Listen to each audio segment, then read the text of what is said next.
দাবি করতে চাই, আমাদের রাষ্ট্রের উচিত রাষ্ট্র নিজে ইমাম সাহেবদেরকে মূল্যায়ন করতে না পারলেও মিনিমাম যেন তাদের একটা সমাজে সম্মানজনক ভাবে চলতে পারে সেজন্য তাদের একটা সম্মানজনক বেতনের স্কেল ঘোষণা করা হোক। আর সমাজের যারা বিবেকবান মানুষ আল্লাহর হস্তে তারা ইমাম সাহেবদের সম্মান দেওয়া, মর্যাদা দেওয়া শিখবো তো ইনশাআল্লাহ। আপনার এলাকায় মানুষ যারা আছেন, প্রশ্ন প্রসঙ্গে হয়তো আপনাদের ইমাম সাহেবদের বেতনগুলো আমরা জানতে পারলাম, আপনারা মনে কষ্ট নেবেন না। আপনাদেরকে ছোট করা আমার উদ্দেশ্য না। আমার উদ্দেশ্য হলো আমাদের বিবেকগুলোকে জাগ্রত করা। কোন মসজিদ কমিটির লোকজন যদি এখানে থাকেন, তাহলে আমি আপনাদেরকে বলবো, এমনকি মুসল্লি ভাইরা যারা আছেন তাদেরকে বলবো, মসজিদে গিয়ে এটা নিয়ে দাবি তুলবেন, ইমাম সাহেবের সম্মানজনক বেতন নিশ্চিত করতে হবে ইনশাআল্লাহ। কোন মুসলমান সমাজে এটা হতে পারে না। সৌদি আরবের কথা আমি বলেছি, সৌদি আরবেরটা আমি কাছে থেকে দেখেছি। এই জন্য আমার মনে হয় না পৃথিবীর অন্য কোন মুসলমান সমাজে মানুষের গড়ে একজন রিক্সাওয়ালাও 10,000-এর বেশি ইনকাম করে, সেই সমাজ ইমাম সাহেবের বেতন 4,000-5,000, এটা কোনোদিন গ্রহণযোগ্য হতে পারে না। আপনাদের এই ধুলিপাড়ায় কুমিল্লা, আপনারা যদি সারাদিনে আর কোনো কাজ না, একটা কাজই শুধু করবে, এরকম একজন অশিক্ষিত শিক্ষা বঞ্চিত মানুষকেও নিয়োগ দেন, তারপরেও তো 4-5 হাজার টাকা পাবেন না। কিভাবে একজন ইমামকে আপনারা 5,000 টাকা বেতন দেন? কোন মসজিদের দায়িত্বশীল ভাইরা আছেন যে আপনারা তওবা করবেন যে ইমাম সাহেবের বেতন 10-এর উপরে উঠাবেন? কেউ আছেন? থাকলে পার্টিকুলার কেউ থাকলে বলেন। কেউ আছেন? সভাপতি সাহেব, সেক্রেটারি সাহেব যদি থাকেন যে আলোচনা করবেন, অন্তত এ ওয়াদা করবেন।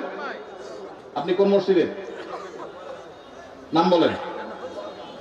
নোয়াগ্রাম। এখন বর্তমান বেতন কত ইমাম সাহেবের? বুঝছেন যেহেতু জিজ্ঞেস করি। 7,000। এখন নিয়োগ করছেন, কত দিবেন? 25 সাল থেকে, 25 সাল মানে এখন তো শুরু হয়ে গেছে, 10-এর প্রস্তাবনা আছে। মাশাআল্লাহ মাশাআল্লাহ। ভাইয়ের মসজিদ কোন এলাকা?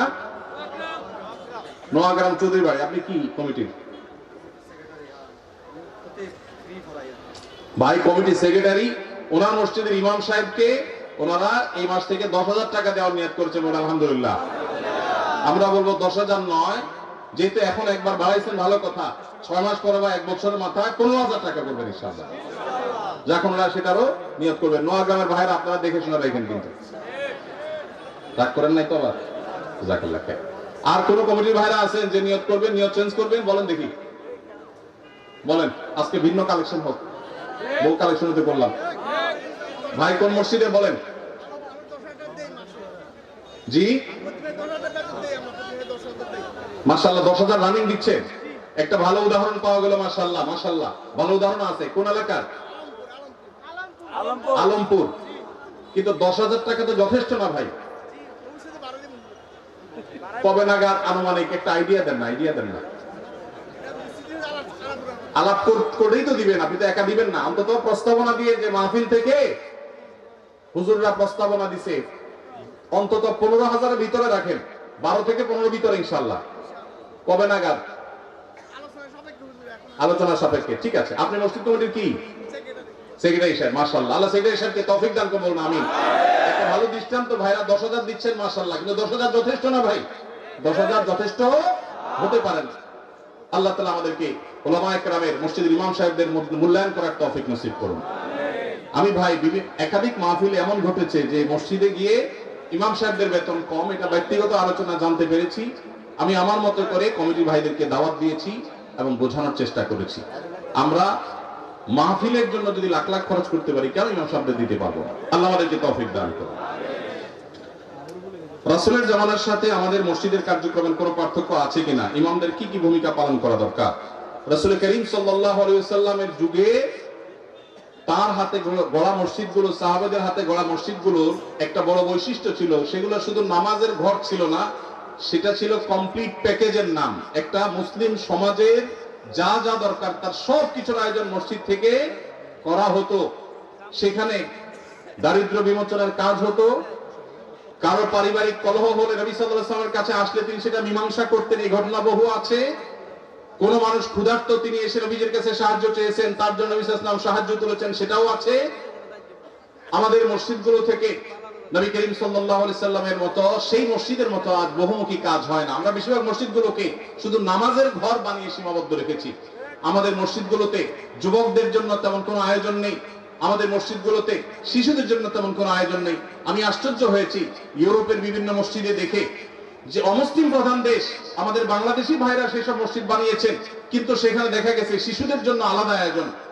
আপনারা এখানে যারা আছেন কয়টা মসজিদ আছে বলতে পারবেন যে আমাদের মসজিদে শিশুদের জন্য সুস্থ সংস্কৃতি চর্চা, আমাদের সমাজে মসজিদে বাচ্চাদের জন্য নামাজে আসলে বিনোদনমূলক, তাদের জন্য প্রণোদনামূলক ব্যবস্থা আছে, এরকম ব্যবস্থা আছে কয়টা মসজিদে ভাই? খুব একটা নাই, বরং উল্টা আরো ধমক দেয় বলে। মসজিদে আসলে ধমক দেওয়ার কালচার আছে, বন্ধ করতে হবে এই কালচার। মসজিদে বাচ্চারা টুকটাক ডিস্টার্ব করলে ধৈর্য ধারণ করতে হবে, বেশি ডিস্টার্ব করলে তাদেরকে সুন্দর করে বুঝাইতে হবে, অভিভাবককে বুঝাতে হবে আজকের শিশু আগামী দিনের মুসল্লি। নবী করিম সাল্লাল্লাহু আলাইহি সাল্লাম খুতবা দিচ্ছিলেন জুমা। হাসান বা হুসাইন রাদিয়াল্লাহু তাআলা আনহুমা দৌড়ে আসছিলেন নানার দিকে, জামা পেঁচায়া শরীরের সাথে পড়ে গেছেন। নবীজি মিম্বর থেকে নেমে দূরে গিয়ে নাতিকে কোলে নিয়ে আবার এসে মিম্বরে দাঁড়ালেন, তারপর খুতবা কন্টিনিউ করলেন। আপনার মসজিদের ইমাম সাহেব করলে চাকরির কি হাল থাকবে বলেন? চাকরি থাকবে? নবী করিম সাল্লাল্লাহু আলাইহি সাল্লামের জায়গায় আমরা যদি হতাম তো বলতাম, মেয়েকে যে বলতাম, মা অন্তত আমার খুতবার সময়টা তো ধরে রাখবা। বলতাম কি বলতাম না? আমার নবী করিম সাল্লাল্লাহু আলাইহি সাল্লাম সেরকম কথা বলেছেন বলে জানা যায় না। তিনি সিজদা গেছেন জামাতে নামাজে, ভাই একা কিনা, মসজিদে তিনি ইমামতি করছেন, তার পিঠের উপরে হাসান হুসাইন যখন উঠে বসছেন, নবী সাল্লাল্লাহু আলাইহি ওয়াসাল্লাম আর তাদেরকে নামানোর জন্য কোনো কসরত করেন নাই। ওই অবস্থায় তিনি অপেক্ষা করছেন, সিজদার তাসবিহ বাড়াচ্ছেন, সময় যাচ্ছে। নাতির ঘোড়ায় চড়ার শখ পূরণ হওয়ার পর যখন পিঠ থেকে নামছে, তখন নবী সাল্লাল্লাহু আলাইহি ওয়াসাল্লাম মাথা উঁচু করছে। এরপর নামাজ শেষে সাহাবারা জিজ্ঞেস করছে, হে আল্লাহর রাসূল, আজকে সিজদা একটু লম্বা হয়েছে, ব্যাপার কি? কি কোনো ওহী আসলো নাকি বিশেষ কোনো নির্দেশ কি? তখন নবী সাল্লাল্লাহু আলাইহি ওয়াসাল্লাম বললেন, সেরকম কিছুই না, আসলে নাতি পিঠের উপর উঠেছিল, আমি তাকে নামাতে চাইনি, সে নেমেছে, তারপরে তিনি নবী সাল্লাল্লাহু আলাইহি ওয়াসাল্লাম মাথা উঁচু করেছেন। আমাদের ইমাম সাহেবদের যদি নাতি তো দূরের কথা, নাতির তো মানুষকে একটা আদর করে, ছেলেও যদি আসতো